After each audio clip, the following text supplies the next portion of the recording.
Ako po yung nananawagan sa ating legislative branch ng government, sa ating mataas na kapulungan at sa ating mababang kapulungan ng Kongreso para po matigil na ang pagnanakaw sa kaban ng bayan ng mga ganid, swapang, makakapalang muka. Urgent po, gumawa kayo ng batas.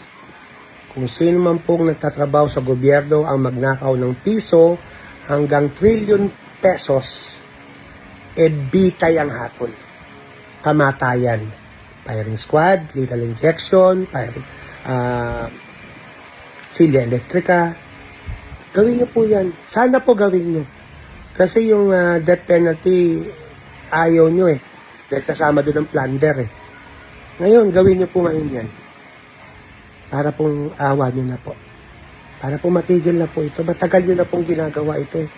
Pitos pa lang kami, nagnanakaw na kayo. Wala kayong kabusugan. Hanggang ngayon, nagnanakaw pa rin kayo. Ang gaganda na ng buhay nyo, magandang bahay, magandang kotse, sa mga ninakaw nyo nung araw. At kung mapapansin nyo, iisa lang ang apelido nyo. Lolo nyo, tatay nyo, kapatid nyo, pinsan nyo, kayo ang nagnanakaw mula noon hanggang ngayon sa gobyerno. Ang kakapal ng mukha nyo.